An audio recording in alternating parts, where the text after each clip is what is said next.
gostaria que vocês prestassem muita atenção, porque senão, se você não parar para anotar e não prestar atenção nos textos, você pode ficar perdido. Tem muita gente que não entende isso. Tem uma parte dela que é mais fácil, a gente compreende, mas tem uma outra parte que é mais profunda. Então, hoje eu não vou dar o conta-gota, o leitinho na conta-gota, não. Hoje nós vamos comer uma carninha mais forte. Então, se você está meio fraco da barriga aí, meu irmão, se sair correndo, eu até vou entender. Mas não quero que tu saia correndo, não.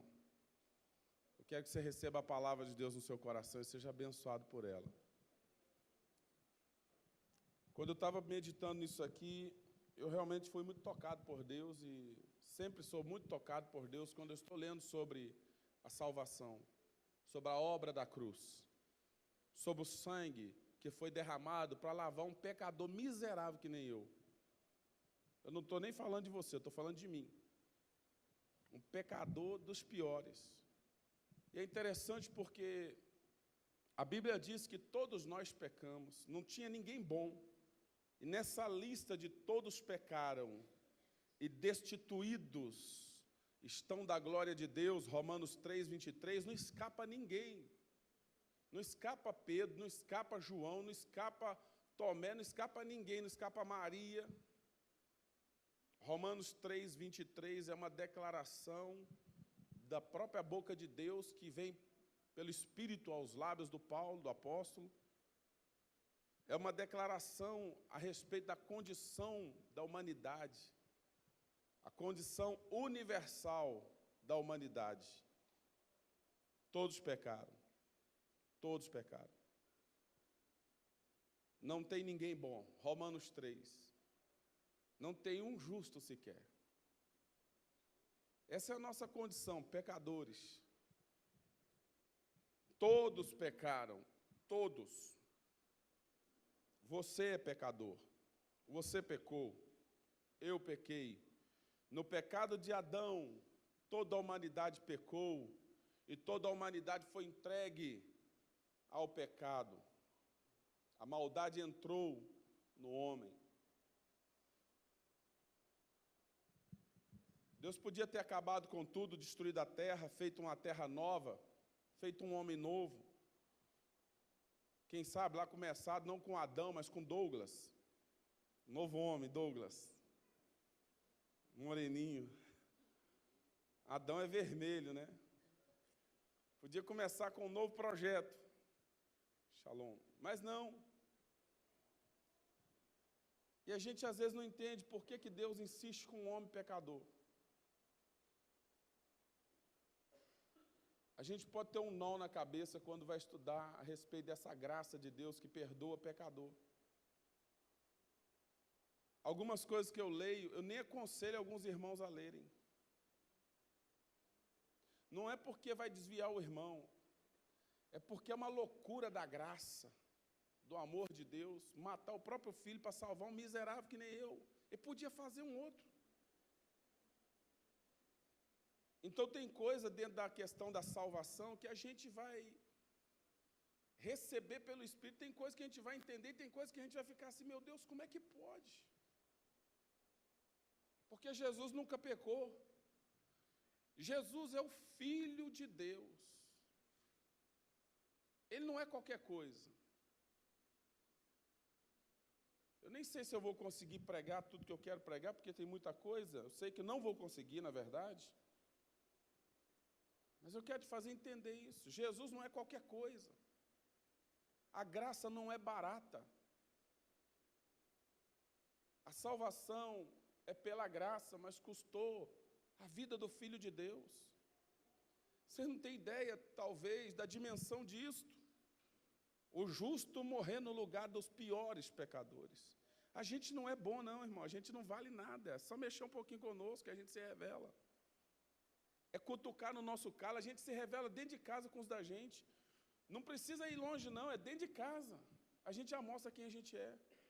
Um familiar, um querido, a esposa fala um negócio, o marido já sai dando nela uma coice, como diz o ditado, uma patada, já com maltrato, tratando mal, com ignorância, com grosseria.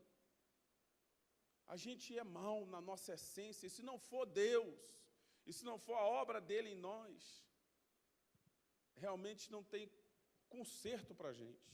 Se não for a obra do Espírito Santo na gente, não tem jeito para nós, não tem jeito. Agora, o que mexe comigo é esse amor de Deus.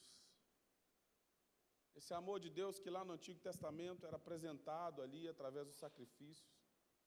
E às vezes a gente não entende, o Deus do Antigo Testamento é o mesmo Deus do Novo. Alguém disse, parece que o Antigo Testamento, se você torcer, sai sangue. Eu oro para que o Espírito Santo nessa manhã nos ajude a entender o amor de Deus. Quero falar um pouquinho sobre a obra da expiação. E por obra da expiação, eu quero falar de 3 palavras: provisão, resgate e reconciliação. Provisão, resgate e reconciliação. Tem mais do que isso, mas eu vou falar sobre essas 3. Quando a gente fala de jubileu, o jubileu começa com o chofar de Deus anunciando um dia novo, um tempo novo, anunciando que vai ter perdão. A expiação fala do perdão. A expiação é o Yom Kippur, fala do perdão. Um Deus que está pronto a restaurar, um Deus que nos perdoa hoje, estava pronto a perdoar o povo dele lá no passado, desde que houvesse arrependimento, desde que houvesse uma mudança no coração. E não tem jubileu sem o sangue do Cordeiro, não tem jubileu sem sangue, não tem perdão sem sacrifício. Não tem perdão sem derramamento de sangue, não existe remissão para pecado sem o sangue, sem o sacrifício. Porque o salário do pecado é o quê? Alguém tem que morrer. Qual que é o salário do pecado? Alguém morreu para eu estar aqui. É disso que fala a expiação. Custou muito caro isso. Esse perdão que a gente está pregando, Isaías 61, um ano aceitável do Senhor, isso custou muito alto. E quem está aqui hoje precisa sair daqui hoje sabendo que ou você aceita e se arrepende e se humilha e se converte de coração a Deus e ama esse Deus perdidamente, loucamente, de todo o coração, ou, e aí parece que o apelo vem no início já, mas não é, mas é só mais uma compreensão, ou não há sacrifício para nós que possa nos salvar, Hebreus. Não há sacrifício que possa nos salvar, porque não existe um outro sacrifício. Não foi qualquer sangue que foi derramado, não foi qualquer sacrifício que foi feito. Por que não pode haver mais sacrifício para os pecados? Hebreus, capítulo 10, verso 26. Vai colocando os textos aí para mim, meu irmão, e fica bem ligado no que eu estou falando, para vocês, bem rapidinho aí. Eu vou falando os textos, alguns perdem, então ele já vai ajudando vocês aí, colocando os versículos ali.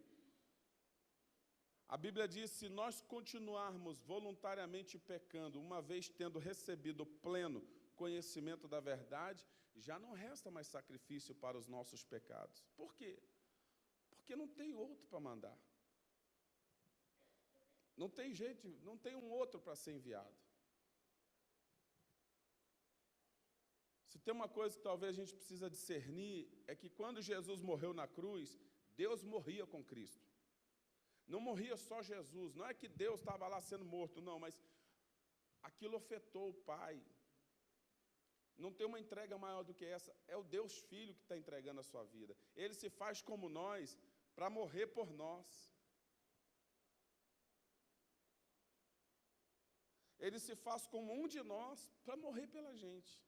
Ele se esvazia, ele deixa de ser, de certo modo, ele deixa toda a sua glória, ele deixa de ser Deus e se faz como homem.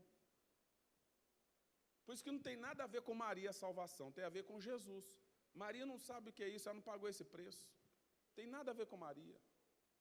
Colocar Maria na história é roubar a glória de Deus, é roubar Jesus, é roubar a cena de Cristo. É confundir totalmente as coisas. Por isso que nós temos que pregar, é para católico, é para todo mundo, é para espírita, é para todo mundo. E a gente tem que pregar de verdade, pregar com fé e com força, e pregar a verdade. Porque um dia eu estava nesse engano, achando que era Maria, achando que era Aparecida, eu carregava nas costas. Não tem nada a ver com Maria. Maria é uma das beneficiadas pelo sacrifício de Cristo, e ela sabia disso. E essa Maria não é Maria, essa Maria aí que é celebrada no romanismo, é a rainha dos céus, é um demônio. É só estudar a história e você vai ver isso. Levítico 16, eu vou ler alguns textos, versos 29 a 34, fala sobre esse dia da expiação. Esse texto está em vários lugares, aqui é o resumo do capítulo 16, quando Deus chega para Moisés e diz a ele que não é mais qualquer hora que o homem poderia entrar na presença de Deus. E aqui a gente tem a festa anual da expiação, juntamente com o dia da expiação. Isso aqui é um resumão, é um resumo do capítulo 16. Eu peço que você leia todo o capítulo 16 na sua casa. Leia mesmo. Leia o capítulo 16, para você entender, porque aqui é só o resumão dele.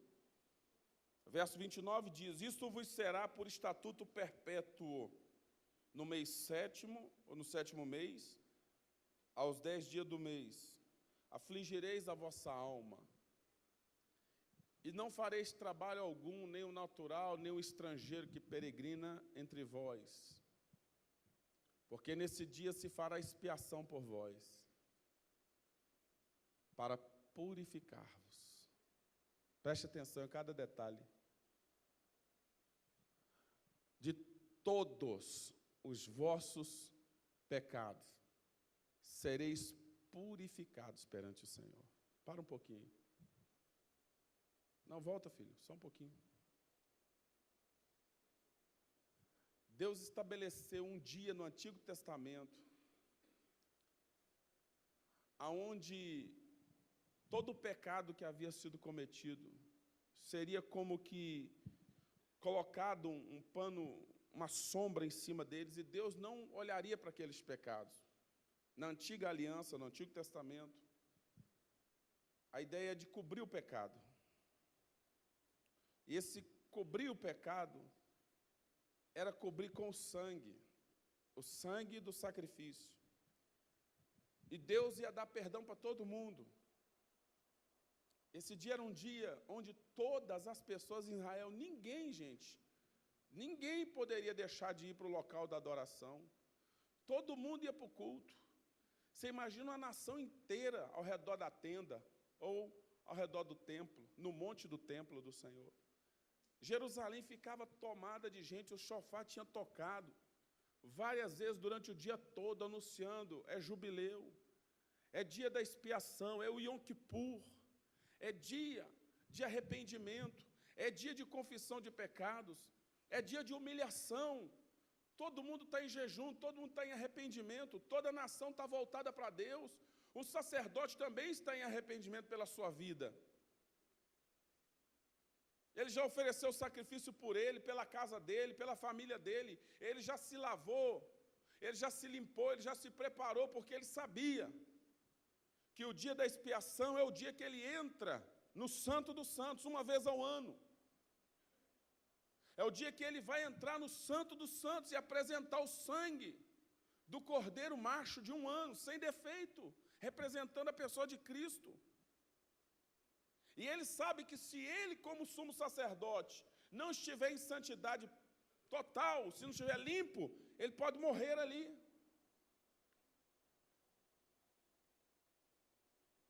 A santidade de Deus é algo sério, ela exige juízo sobre o pecado. A santidade de Deus exige que o pecado seja punido, não pode passar a mão em cima. Então o sumo sacerdote também está em temor. Ele já lavou as suas mãos, ele já olhou para ele na bacia de bronze, porque a bacia de bronze também fazia refletir um espelho para ele. E aquilo fazia com que ele parasse ali para dar uma observada na própria vida. Ele olhou para ele mesmo. E aquilo fazia com que ele parasse para examinar a si mesmo. Ele lavou suas mãos. Ele já ofereceu sacrifício por ele. Ele já se despiu de toda a túnica de glória.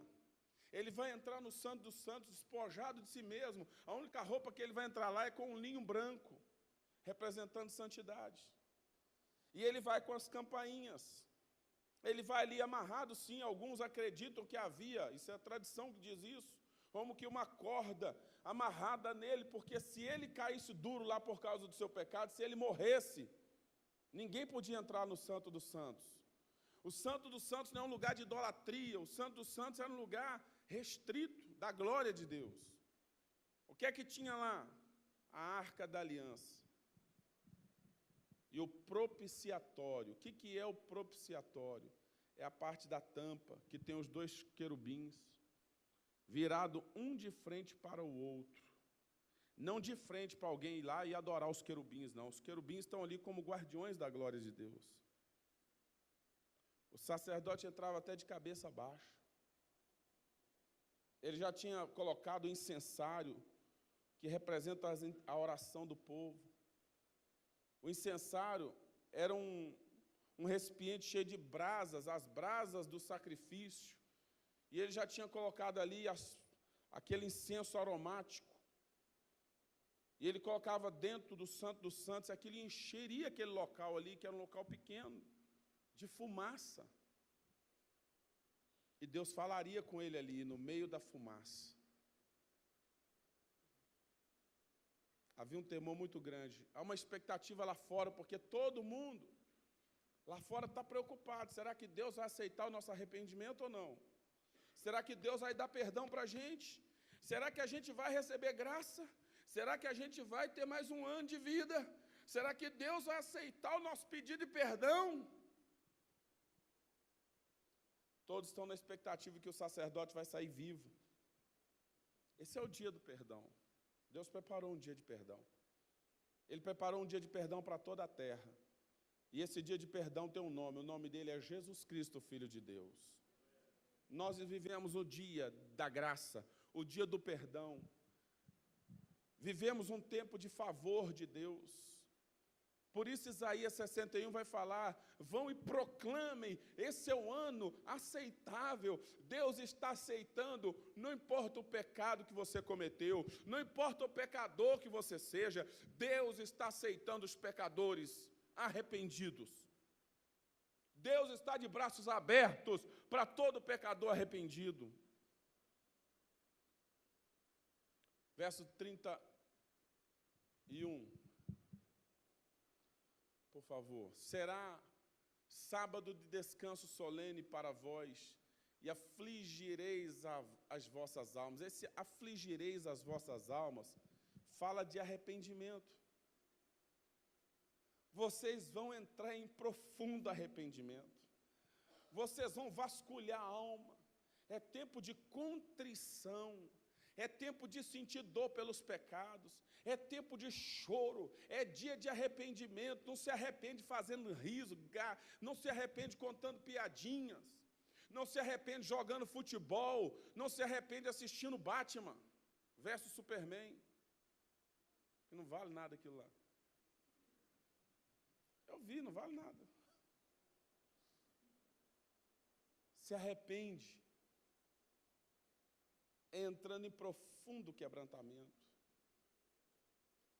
É deixando as justificativas de lado. Não, Deus, eu fiz isso porque fulana fez. Porque o irmão me tratou desse jeito, eu fiz aquilo. Porque eu não aguento isso e aquilo. Não, não. Deus, eu pequei contra o Senhor, eu pequei. Eu tenho sido perverso, eu tenho sido uma pessoa de coração ruim, duro. Eu pequei contra ti, eu fui desleal. Dia de arrependimento. As pessoas deveriam afligir a sua alma. Era o estatuto perpétuo. E o sacerdote, verso 32. E o sacerdote que for ungido e que for sagrado, para administrar o sacerdócio no lugar de seu pai, fará a expiação. Diga, tinha que ter um sacerdote. Tinha que ter alguém para interceder, tinha que ter alguém para mediar, tinha que ter alguém que fizesse o trabalho. de ir lá e apresentar o sangue. Não podia haver toda essa cerimônia sem a figura do sacerdote. O sacerdote é a pessoa que iria apresentar o sangue. E a Bíblia diz, havendo vestido as vestes de linho, isto é, as vestes sagradas. Nesse dia aqui ele tirava todas as outras vestes dos cultos, o peitoral do sacerdote, a parte de ouro aqui, tudo era tirado. Ele entrava ali praticamente sem nada. Praticamente sem nada. Assim fará expiação pelo santuário. Diga, expiação pelo santuário. Diz mais, expiação pela tenda da revelação. Diga, pelo altar. Diga, pelos sacerdotes. Diga, por todo o povo da congregação. Era uma expiação completa, era por todos. Ninguém ia ficar fora. Aquele sacrifício, o sangue dele, seria por todos. E haveria de purificar todo o povo, toda a nação. Era um dia de purificação para todos. Verso 34 para fechar. Isto vos será por estatuto perpétuo para fazer expiação, uma vez no ano, pelos filhos de Israel, por causa de todos os seus pecados. E fez Arão, como o Senhor ordenara a Moisés. Agora, interessante que é somente uma vez no ano que o sumo sacerdote se apresentava, então, realmente diante de Deus. A nuvem de Deus viria sobre aquele local e todos viriam a glória de Deus. Seria nítido a glória de Deus ali. A nuvem da glória, a nuvem Shekinah, desceria no acampamento de Israel. E eles saberiam que o Senhor havia recebido o seu sacrifício. Eu vou pedir para colocar um vídeo rápido, só para a gente ver uma partezinha em vídeo ali, como acontecia isso aí. Pode colocar, por favor. Depois eu continuo aqui.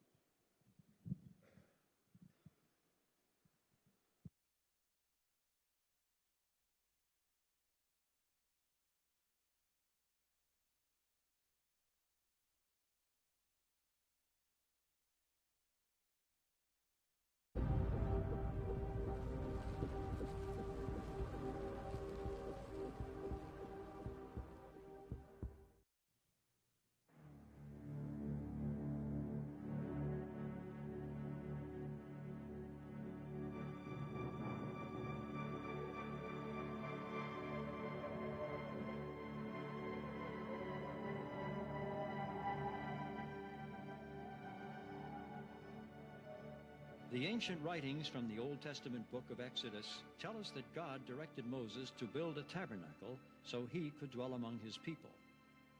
Following specific instructions given by God, the tabernacle was completed at the center of the encampment. A cloud hovered over the tabernacle by day and a pillar of fire by night, showing God's presence. In addition to the construction details, God also gave commandments concerning the regular sacrifices and offerings to be made at the tabernacle. Among these commandments, the Lord set aside a special day each year when the high priest would make a sacrifice to atone for or cover the sins of the nation of Israel. This solemn day was called the Day of Atonement. The Day of Atonement, called in Hebrew Yom HaKippur, was considered to be the most holy day of the Hebrew calendar.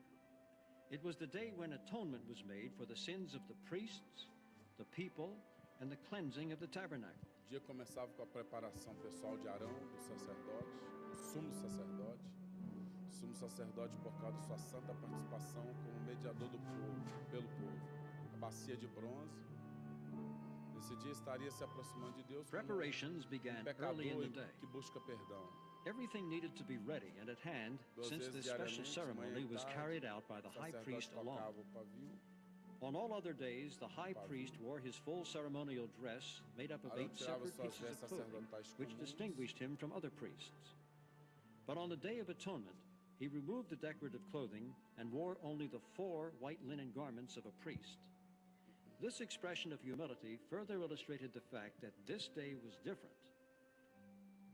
When the high priest was ready to officiate, everyone, including the other priests, left the tabernacle and courtyard também area. precisava se arrepender junto com a The nação. people realized that for the whole nation of Israel to receive the benefits of the ceremony, it had to be performed through the ministry of their highest anointed individual and him alone. Although the people were not permitted to enter the tabernacle courtyard, they gathered at the gate to catch a glimpse of what was happening. There was a certain anticipation in the air on this Day of Atonement. It marked a new beginning for each person as past sins were forgiven through the shedding of the blood of the sacrifice. The Day of Atonement ceremony was carried out with fazendo os care rituais and de precision. purificação aí. Each aspect was performed with the utmost reverence, according to God's specific instructions. The washing of both the hands and feet, illustrating spiritual cleansing, was commanded by God. This physical and spiritual cleansing was repeated several times throughout the day. Once cleansed, the high priest went to the gate to receive the animals required for the sacrifices: a bullock, 2 goats, and a ram. These animals were special, carefully selected for their healthy and unblemished condition. While today it may seem a cruel concept to use a fine animal for a sacrifice, this is clearly what God prescribed and commanded. Blood sacrifices illustrated a key principle which God wanted his people to understand. He surely created these particular animals for this important purpose, and they glorified and pleased him in offering their lives for the life of the nation of Israel. 2 nearly identical sacrifice rituals were performed one after the other. The first was a bullock to make atonement for the sins of the high priest and the priesthood. The second was one of the goats to make atonement for the sins of the whole nation of Israel. Blood from the animal was caught in a copper bowl and set aside to be used for sprinkling and pouring in the ceremony. After the blood was collected, re-cleansing at the laver was required.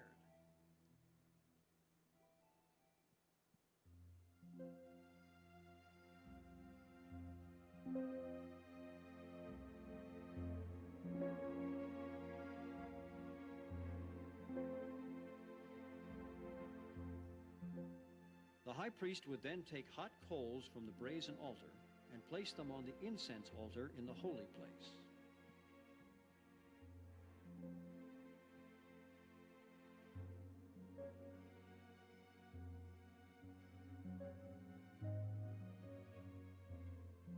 Altar do incenso. The sweet aroma from the burning incense, representing the prayers of the nation of Israel, filled the air and rose upward as the high priest offered prayers to God. The high priest would have recited several selections from a collection of 18 ancient prayers, such as, "Hear our voice, O Lord, our God, and spare us, and show mercy upon us, and accept in mercy and in grace our prayer. For thou art a God who hearest prayer and supplication. Let us not return empty, O our King, from before thy face. For thou, Lord, in mercy, hearest the prayers of thy people Israel.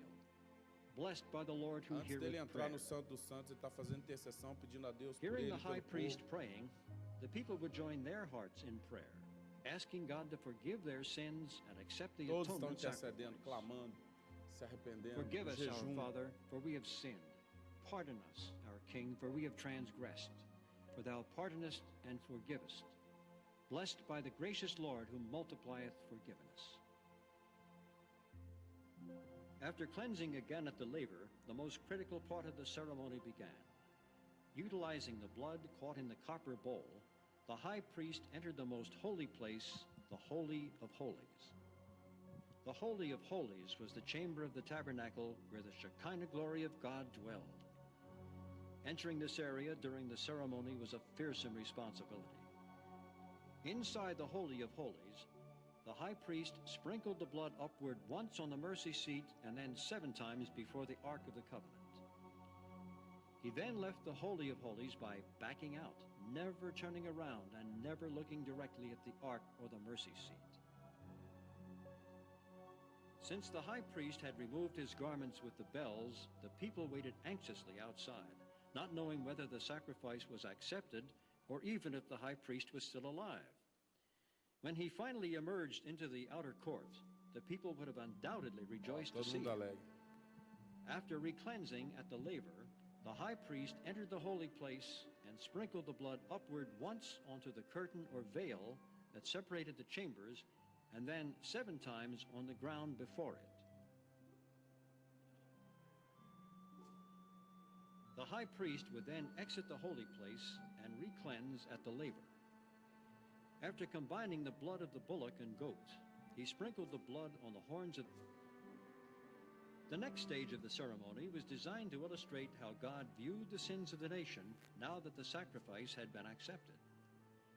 By placing his hands on the head of the living goat, the high priest would impute or transfer the sins of the nation to the goat. The goat, bearing the sin and the judgment of the nation, was then led out of the camp into the wilderness. And it was customary for the people to jeer at the goat as it was led away. In fact, the term scapegoat comes from this ancient ritual. Tá bom, tá aí. Esse ato de colocar a mão sobre o bode, havia 2 bodes, um que haveria de ser sacrificado e o outro. Todos 2 ele colocaria a mão sobre eles e confessaria os pecados da nação, de todos, na cabeça daquele animal. Esse outro era levado a um lugar bem distante da tenda, do local ali, para que ele fosse pelo deserto e jamais seria visto novamente. Ele iria morrer pelo deserto, representando que Jesus, ele levou sobre si os nossos pecados e ele foi também crucificado, morto, fora da cidade. A igreja adventista, dona Ellen Golden White, fundadora ou percussora do movimento adventista, diz que esse outro bode representa Satanás. É uma distorção total, não tem nada a ver com o diabo isso aí. E é sério isso, porque às vezes eu já peguei irmãos lendo livros de Alejandro Bullion, que fala que esse bode emissário é Satanás, e lendo e achando maravilhoso. Ele explica tão bem, mas explica heresia, e aí não adianta nada, só complica mais as coisas. O diabo não pode levar o pecado de nenhum de nós. Quem fez essa obra completa foi Jesus Cristo. Deus não colocou nosso pecado sobre o diabo. Mas a Ellen Golden White insiste de todo modo dizer que é o diabo que vai levar o pecado, que ele que vai ficar com o pecado, que não sei o quê, não tem nada a ver isso aí. Tem um outro escritor também, que até tinha um senhor que me pedia para vender alguns livros aqui, eu falava para ele, o senhor não pode vender esse livro não, que tem um escritor que ele tem alguma coisa boa e tem algumas coisas que não são muito boas, chamado Whitney Lee, discípulo do White Mani. Ele também diz que esse bode é o próprio diabo. Não é. Ele todo representa a pessoa de Cristo, a sua obra, tanto perante Deus, como também o que ocorreu com Jesus na sua entrega, na sua morte, lá em Jerusalém, na sua morte por nós. Eu quero trazer algumas coisas para vocês, para todos nós, aliás, dentro disso, e mostrar como a expiação de Jesus, ela não só aponta para Jesus, mas ela também traz tantas vitórias para nós. E dentro dessas 3 palavras, a primeira delas tem a ver com provisão. Diga provisão. Na expiação, nós temos a revelação da maior e mais importante provisão. Qual seria essa? A maior provisão de todas. A mais importante provisão é a provisão da salvação. Deus proveu salvação para o homem pecador. Toda a nação estava ali em arrependimento, todo mundo sabia que tinha pecado, cada um está apresentando seu sacrifício. Era um dia de trabalho, era um dia de muito trabalho para os sacerdotes. As pessoas estão levando suas ofertas, mas é um dia também onde eles sabem que haverá livramento, haverá salvação, haverá um ano novo, um tempo novo vai começar. Porque se Deus recusasse o sacrifício, eles estariam perdidos. Estariam perdidos.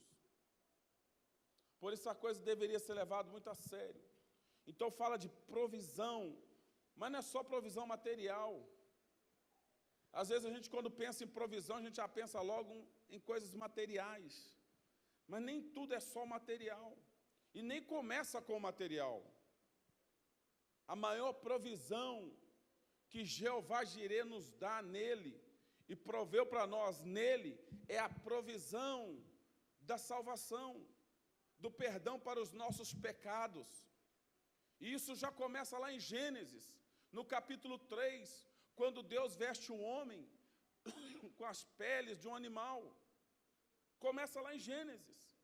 Quando Adão e Eva pecaram, a Bíblia diz que eles fizeram para si vestimentas de pele. Gênesis 3, vestimentas de folhas de figueira. Eles fizeram, porque o homem está sempre tentando arrumar um jeitinho para encobrir os seus pecados, para encobrir a sua vergonha, para encobrir a sua transgressão. Então eles fizeram para si vestimentas com as folhas da figueira. Mas Gênesis 3, 21 diz a Bíblia que Deus vem e veste o homem com pele de animal. Faz uma vestimenta para eles com a pele de um animal. Gênesis 3, 21. O Senhor Deus fez roupas de pele e com elas vestiu Adão e sua mulher. E essa pele desse animal representa o Cordeiro de Deus que havia sido sacrificado já no começo de tudo. Deus havia provido salvação para o homem, porque o decreto para o pecado é morte. Deus havia dito em Gênesis capítulo 2, verso 17, que a alma que pecasse morreria. Deus disse: vocês não comam do fruto da árvore do conhecimento do bem e do mal, porque no dia que dele comerdes, vocês vão morrer, certamente morrerão. E o homem comeu, a serpente diz: não morre nada, vai ficar tudo bem. Assim o diabo anda falando com algumas pessoas: não, Jesus não vai voltar nada, olha, curta a sua vida, pode ficar tranquilo no pecado, isso tudo é balela, não vai dar em nada no final. Vai dar sim, vai dar no fogo do inferno esse negócio, vai dar no lago de fogo. Nesse dia Deus abriu uma porta, Gênesis 3, verso 21, Deus abriu uma porta chamada salvação. Nesse dia, escute isso com atenção, o que deveria ter acontecido com Adão e com Eva, que eles deveriam morrer, essa morte recaiu de uma forma simbólica e de uma forma profética sobre esse animal que teve a sua pele arrancada. Esse animal, para ter a sua pele arrancada, ele foi sacrificado. E aqui começa a palavra aliança, porque aqui está a palavra berit. A palavra berit começa aqui. Uma vida é cortada. Está aí no grego, no hebraico. Berit. Uma vida foi cortada para que o homem pudesse viver. O homem foi poupado porque alguém pagou o preço por ele. É aqui que começa a provisão. E Deus vai mostrando isso ao longo da história. Quando lá em Gênesis, ainda antes dos sacrifícios, ainda antes do sacerdócio, quando Abraão é chamado na madrugada para ir até o Monte Moriá e dar o filho em sacrifício, Gênesis capítulo 22, Deus diz a Abraão: Abraão, se você me ama mesmo, pega o teu filho, o que você mais ama, porque isso falava de Deus. Deus deu o que ele mais amava por nós. Isaac fala de Deus, de Jesus. Isaac é um tipo de Cristo no Antigo Testamento. Por isso que Deus fala para ele: não é qualquer filho, é o que você ama. É aquele que vai doer, aquele que você, quando for sacrificar, você vai sentir. Mas quando Abraão chega lá no Monte Moriá, depois de viajar 3 dias, o Monte Moriá compreende toda aquela região do templo. E alguns até acreditam que compreende até a parte, aquela parte todinha, porque Jerusalém está no alto do monte.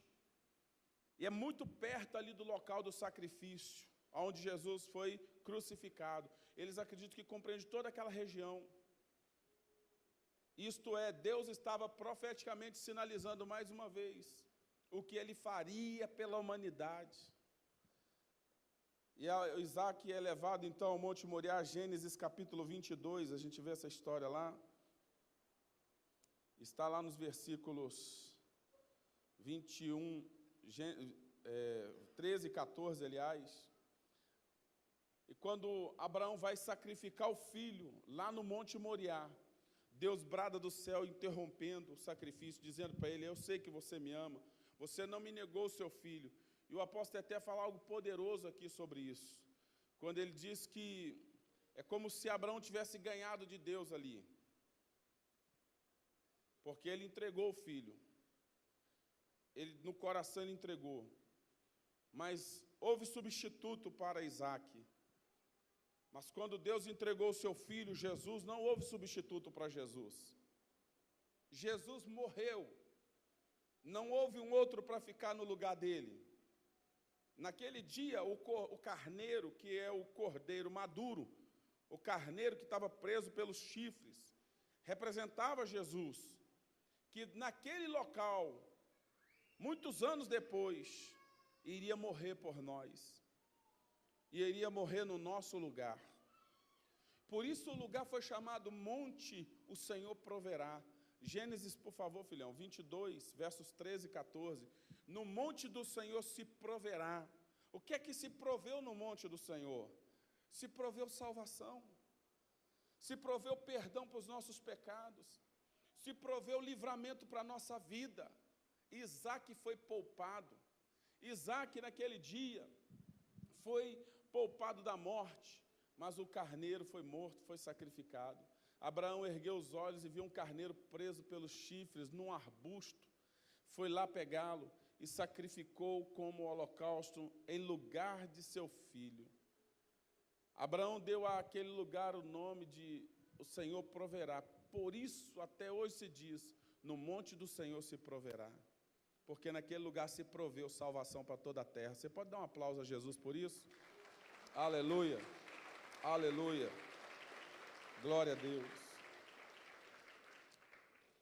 E quando Deus institui o sacerdócio, quando Ele institui o culto para o povo de Israel, isso aqui é o começo da nação de Israel, gente. Está começando com o patriarca Abraão, Deus já está sinalizando. Lá no Antigo Testamento, lá em Gênesis, no início de tudo, Deus sinalizou para Adão, a salvação só é possível porque alguém vai tomar o nosso lugar. E isso me faz chorar mesmo. Eu derramo lágrimas estudando isso aqui. Eu fico até triste porque eu sei que muitos crentes não percebem, não entendem essa revelação, não entendem isso. E aí quando Deus envia Moisés e ele levanta o sacerdócio em Arão, ele começa então uma série de sacrifícios apontando para o sacrifício de Jesus. O Yom Kippur fala de Jesus, o único que pode perdoar pecados. E o Yom Kippur fala de Jesus, aquele que está de braço aberto para perdoar um pecador arrependido. O jubileu fala de Jesus, Isaías 61, aquele único que pode resgatar, único que pode salvar. Ele é o próprio dia aceitável, o tempo do favor. Tudo fala de Jesus, tudo aponta para Jesus. Aponta para Ele, para a sua obra, para o seu sacrifício. Agora é interessante que Isaías 53 também é uma das maiores revelações a respeito do que Jesus faria por nós na cruz. Ele levou sobre si os nossos pecados, Ele levou sobre si as nossas transgressões, Ele levou sobre si as nossas dores, Ele levou sobre si as nossas enfermidades. Jesus sofreu o sofrimento que eu deveria sofrer. Ele sofreu, porque sobre o pecador há um decreto de maldição e de sofrimento. E ele tomou esse sofrimento para ele, porque o pecado só traz isso, miséria, dor e sofrimento. Então toda a maldição, toda a ruína, toda a miséria, todo o sofrimento que é imposto sobre o pecador por causa do pecado, que é como uma colheita do pecado, Jesus pegou tudo para ele. Por isso que Isaías vai dizer, Ele levou sobre si as nossas dores, as nossas enfermidades.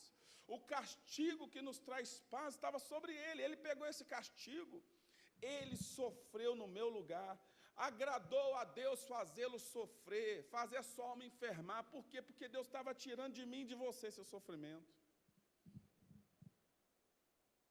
Jesus levou sobre Ele toda a maldição que era para nós. E é claro, você que está ouvindo essa palavra aqui hoje, se nada disso te comove, se nada disso te faz mudar de coração, de vida, não tem, pode te dar uma visão do inferno, isso não vai resolver. Se a visão da cruz, se a visão do Calvário, se a visão de Cristo Cordeiro de Deus, morrendo por nós, não nos convence. Alguém disse, nada pode nos convencer. Vamos morrer nos nossos pecados. Não há sacrifício para eles mais. Não há mais. Isaías 61 vai apontar para ele. Ele é o sacrifício substitutivo. E aí não podemos esquecer, eu quero ler algumas coisas sobre Jesus. João 3, verso 16. Algo tão simples, mas tão poderoso. João 3,16, a Bíblia diz, porque Deus amou ao mundo de tal maneira que deu o seu Filho unigênito, para que todo aquele que nele crê não pereça, mas tenha a vida eterna. Todo o sacrifício que a gente viu lá tem a ver com João 3,16. Deus está dando seu Filho de forma simbólica. Deus está entregando algo por mim. Ele está provendo salvação. João 3,16 fala dessa provisão de salvação. Deus me amou tanto, de tal maneira que Ele dá seu Filho único, para morrer no meu lugar, para que todo aquele que nele crer, que recebe a sua palavra, que ouve a sua voz, que se arrepende dos seus pecados, não morra, não tenha que ir para o lugar do sacrifício, mas tenha vida eterna, ao lado de Deus, com Deus, por toda a eternidade com Ele. Essa foi a maior provisão de todas. A gente pode ter provisões financeiras aqui, e Deus dá. Eu vou mostrar para você nesse estudo aqui. A gente pode ter várias provisões de cura, provisão de saúde. A gente pode ter muitas bênçãos da parte de Deus, mas se a gente não compreender essa aqui, ó, e se você pode ter o nome na igreja, no hall de membros da igreja, mas se você não tiver o nome escrito no livro da vida do Cordeiro, você perdeu a maior de todas as provisões.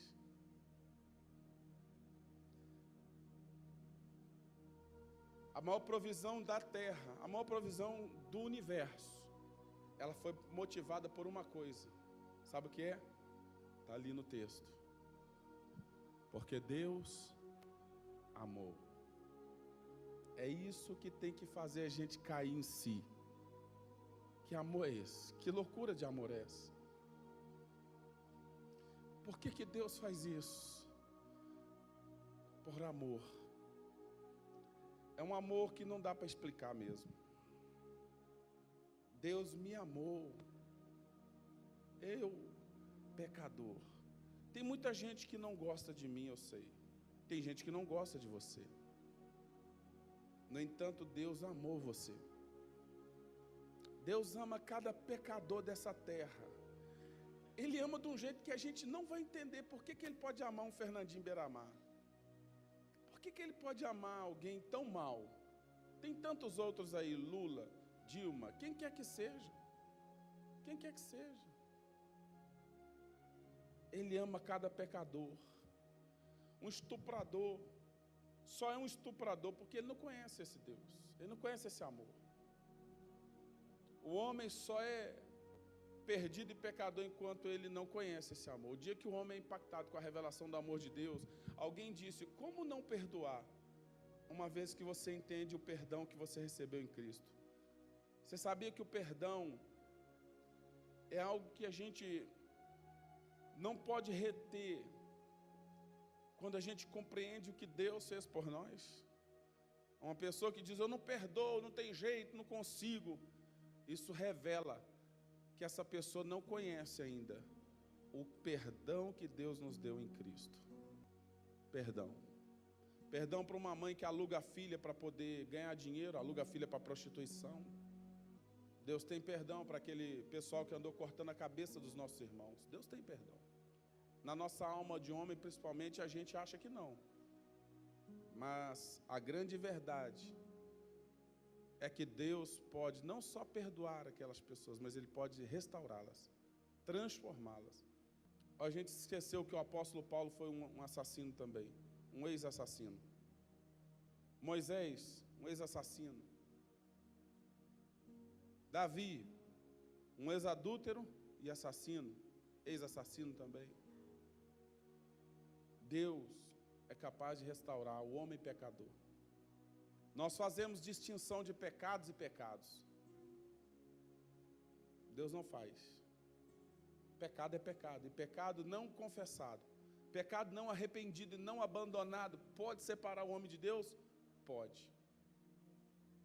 Por isso que Ele provê o perdão em Cristo, para quem crê nele, para quem se achega a Ele, para quem se arrepende dos seus pecados, existe salvação.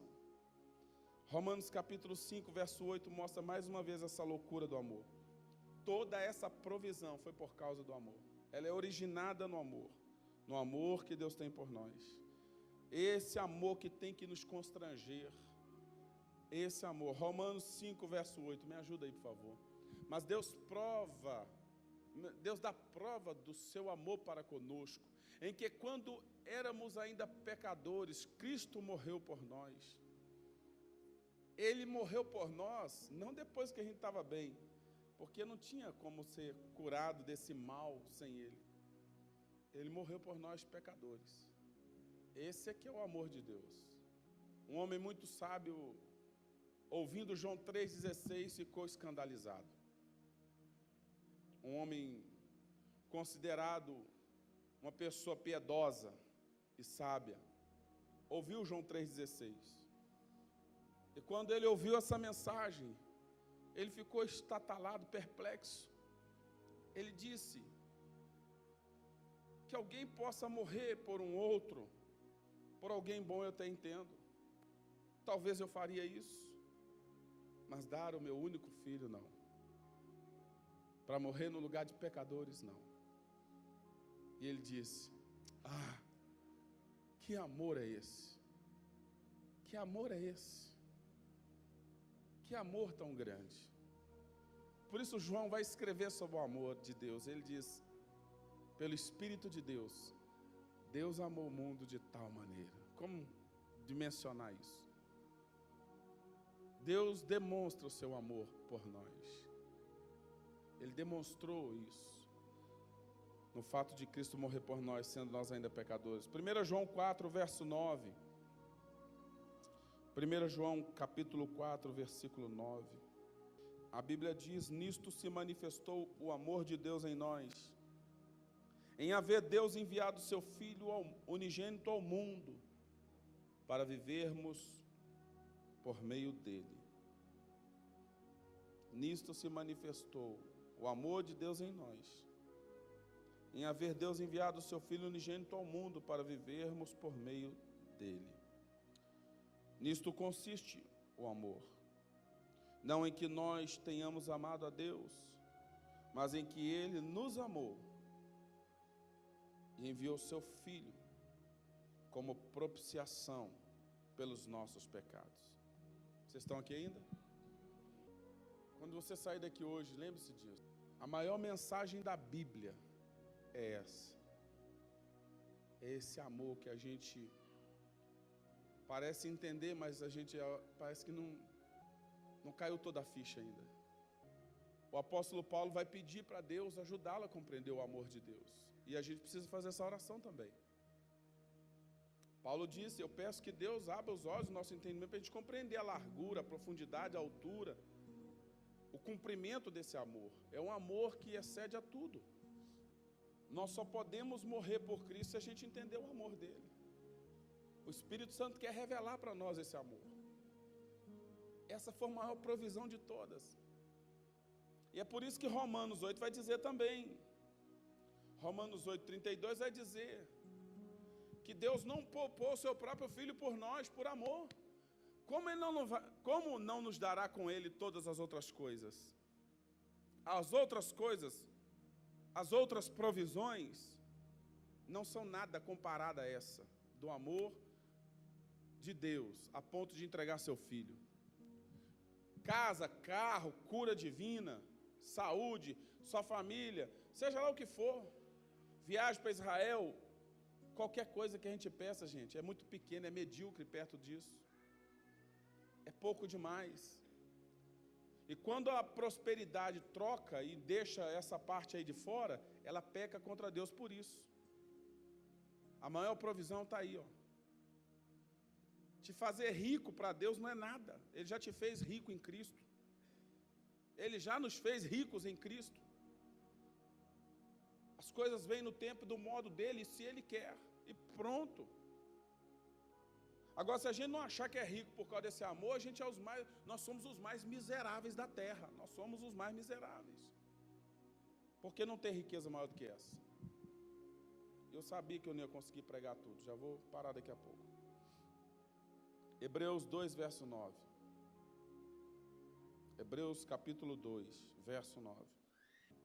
Vemos, todavia, aquele que por um pouco feito menor que os anjos, Jesus, isso da sua humanidade, coroado de honra e de glória por ter sofrido a nossa morte, a minha morte, para que, pela graça de Deus, em favor de todos, experimentasse a morte. Ele provou a morte por amor de mim. Esse era um dos grandes inimigos, a morte. Ele venceu a morte. Ele destruiu o poder da morte. E é por isso que ele é a ressurreição e a vida. E quem crê nele, ainda que morra, viverá. Aleluia. Aleluia. Aleluia. Louvado seja Deus. 1 Pedro capítulo 2, e nós vamos encerrar aqui. Tinha mais 2 tópicos ainda e o apelo. O apelo eu posso fazer. Os outros 2 ficam para uma outra época. Ou um outro domingo. 1 Pedro capítulo 2, versos 24 e 25. Carregando ele mesmo em seu corpo sobre o madeiro os nossos pecados, para que nós, e aqui que entra o propósito também, para que, qual é o propósito? Para que nós, diga eu, agora mortos para o pecado, vivamos para a justiça. Em outras palavras, vivamos para Deus. Por que Jesus fez tudo isso? Para eu ser livre da escravidão, do jugo do pecado. Para que eu pudesse viver para Deus em santidade, verdade e justiça. O texto diz: por suas chagas fosse sarados, porque estáveis desgarrados como ovelhas, agora porém vos convertestes ao pastor e bispo da vossa alma. Vamos ficar em pé em nome de Jesus. Aleluia. As outras 2 palavras, talvez eu fale no outro domingo, resgate e reconciliação. É muito forte. Diga provisão na expiação. A maior provisão já entregue ao homem. Deus proveu salvação. Escute isso com atenção, que essa parte que é muito importante. Você me ajuda aqui, por favor? Quando Deus proveu a salvação para o homem, quando Ele proveu perdão, Ele abriu essa porta chamada salvação. Ele não abriu 10, 12, 20 portas, não. Ele abriu uma porta. Só tem uma porta. Não existe mais de uma. Não existe uma igreja que seja a porta da salvação. Não existe. Não existe um outro homem que possa dizer: eu sou a porta da salvação. Não existe. Não existe uma mulher, por rainha, por deusa, por santa que seja. Só tem uma porta. E o nome dessa porta é Jesus Cristo, o Filho de Deus. João capítulo 10, Jesus disse: quem entrar por essa porta, Ele disse: eu sou a porta. Quem entrar por mim, esse será salvo. Preste atenção. Deus proveu perdão, Deus proveu salvação, Deus proveu tudo para nós. Só tem um porém. E essa é a parte que Deus não faz. Ele não me força a entrar. Ele não pode entrar por mim. Essa parte sou eu que tenho que fazer. Lembre-se, lá no Antigo Testamento, o povo teve que se aproximar de Deus com o coração arrependido. Essa é a minha parte. Me aproximar de Deus com o coração arrependido. E dizer: eis-me aqui, Senhor, estou aqui, despojado de toda justificação. Eu sou pecador. Eu pequei, eu reconheço o meu pecado, eu me humilho, eu quero o teu perdão, me perdoa, Jesus. Eu nem mereço, me perdoa. Quando aquelas pessoas iam ali para frente do templo, clamar o perdão de Deus, eles sabiam que o que eles mereciam era a morte. O que nós merecemos é a morte, e morte significa separação de Deus. Nós merecemos ficar longe de Deus, porque Deus é santo, Deus é puro, e a gente gosta de pecar, a gente gosta de fazer coisas que desagradam a Deus. O homem pecador tem vivido uma vida longe de Deus, uma vida egoísta, uma vida de pecados, uma vida de ofensas constante a Deus pelos seus pecados. O pecado ofende a santidade de Deus. No entanto, em Jesus, Deus abriu uma porta para o homem pecador. Ele promete que não só vai perdoar o pecado, Ele promete que vai dar a esse homem uma esperança eterna com Ele. Mais ainda, em Cristo Jesus, na pessoa dEle, Ele promete ao homem pecador um coração novo, uma vida nova. Ele promete vitória sobre todo o domínio do pecado. Ele promete ao homem a vitória sobre a morte. Ele promete ao homem que se rende a Ele uma nova vida. E a pergunta que eu faço essa manhã é: existe alguém nesse lugar que precisa muito hoje entrar por essa porta e não pode ficar mais longe? Eu vi um comentário de João 10, é um comentário muito sério, pastora Marimia. Põe para mim, por favor, esse texto, João 10, verso 9. Pode continuar, filho. Essa parte aqui é o que muitos estão fazendo ainda agora. Eu oro para que você nunca faça isso. Nunca faça isso. Por favor, por amor da sua própria alma. Sabe o que é, pastor Marco? Jesus disse: eu sou a porta. Quem entrar por mim será, mas a porta vai ficar aberta. É essa parte aqui que é sério. Houve pessoas que entraram um dia, irmã Maria Benedita. Eles entraram, eles viveram a graça de Deus, eles conhecem essa graça, eles desfrutaram do amor de Deus, eles sabem o quanto Deus é bom. Só que eles entraram e alguns já saíram. Porque Deus não fecha essa porta. Vai chegar um dia que essa porta vai ser fechada.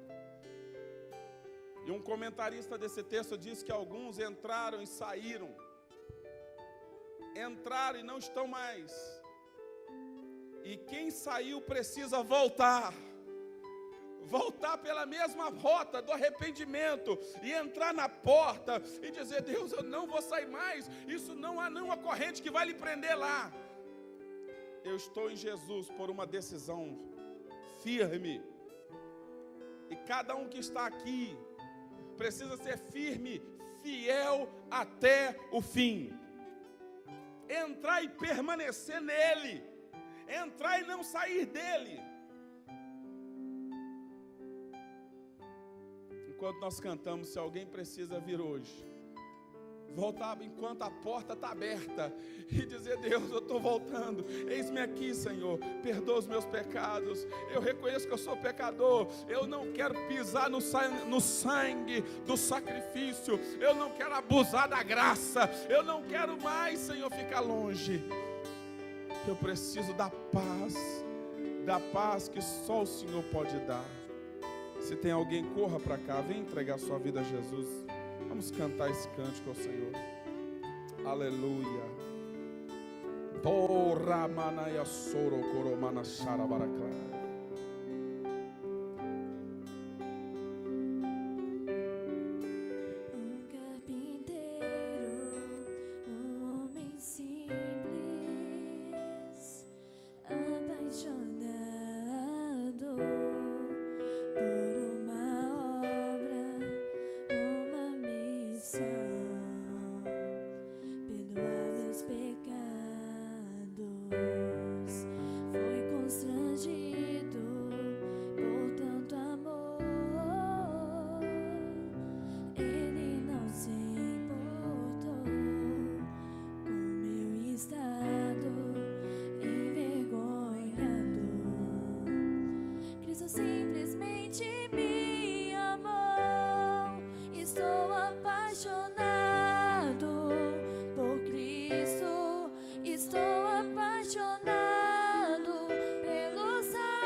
Para mim aí Marcos capítulo 8, versos 34 a 38.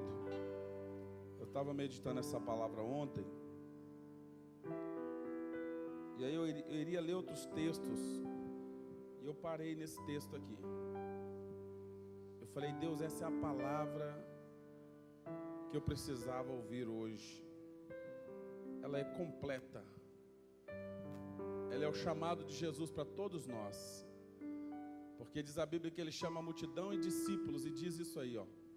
Então ele chamou a multidão e os discípulos, e disse: Se alguém quiser acompanhar-me, negue a si mesmo, tome a sua cruz e siga-me.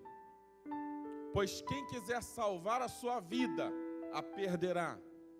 Mas quem perder a sua vida por minha causa e pelo Evangelho, a salvará. Pois que adianta o homem ganhar o mundo inteiro e perder a sua alma? Ou o que o homem poderia dar em troca de sua alma? Se alguém se envergonhar de mim e das minhas palavras, nesta geração adúltera e pecadora, o Filho do Homem se envergonhará dele quando vier na glória de seu Pai, com os santos anjos. Pai, muito obrigado por essa manhã e pela tua palavra. A porta está aberta. Teu amor é um amor tão grande por cada um de nós que nós não podemos mensurar. O sangue de Jesus ainda continua a perdoar pecadores. Há poder nesse sangue para lavar pecados, para salvar o pecador arrependido, o pecador que se achega com o coração contrito e quebrantado. A tua salvação é uma salvação completa e poderosa. Obrigado, porque no teu grande amor o Senhor proveu para nós salvação na pessoa bendita de Jesus Cristo, nosso Senhor. Obrigado pelo sangue do sacrifício, pelo sangue da aliança, pelo sangue de Jesus que nos lava e nos purifica de todo pecado. Nós te adoramos essa manhã, nós te bendizemos esse dia, nós te damos louvores, nós declaramos essa manhã, oh meu Deus, nós aceitamos o teu chamado, entramos na porta que é Cristo, e nessa porta e dela jamais queremos sair, queremos permanecer e permaneceremos firmes em ti. O Senhor jamais nos expulsará da sua presença. Se alguém sai é porque decide sair, mas há aqueles que decidem permanecer firmes. E eu clamo, Senhor, restaura aqueles que ainda não entenderam o teu amor, traze-os para perto, que haja quebrantamento, haja humilhação, haja reconhecimento dos pecados, porque se não houver esse quebrantamento, sem esse arrependimento, sem esse entendimento, sem essa humilhação, não pode haver salvação. Tu fizeste tudo o que o Senhor podia fazer para salvar o homem pecador, para restaurar o homem à sua imagem e semelhança, e nós te bendizemos nessa manhã pelo entendimento que tu tem nos dado, pela revelação de Jesus Cristo, pela palavra do Senhor. Obrigado porque estamos em Cristo, firmados em Cristo, nós temos conhecido a Cristo. A sua palavra não nos tem sido uma palavra oculta, mas ela nos tem sido revelada. Obrigado pela tua palavra, obrigado pela sua obra em nós, obrigado pelo teu amor. Te adoramos nessa manhã, te adoramos nesse dia. Levanta a sua voz, meu irmão, e comece a adorar o Senhor nessa manhã. Louve-o e glorifique-o por tão grande amor, por tamanha obra de salvação. Obrigado pela provisão, a maior de todas, a mais importante de todas, a salvação em Cristo Jesus. Aleluia. Oh, Ramanassande Coromanassai.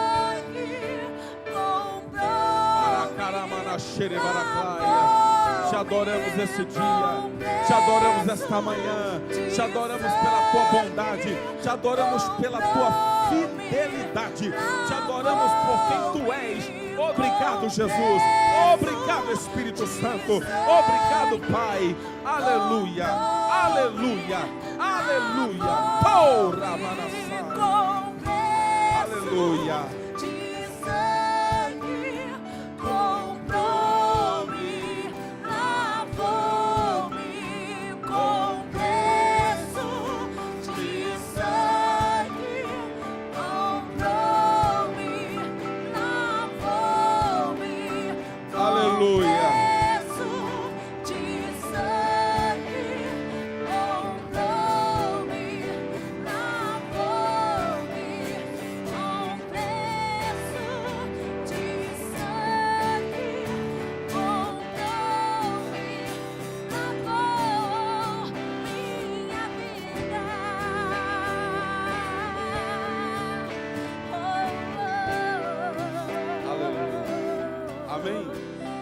forte aplauso ao Senhor.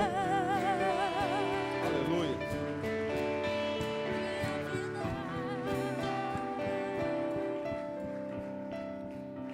A nossa parte, a minha parte como pregador do Evangelho é não ocultar a verdade do Evangelho. Essa é a minha parte.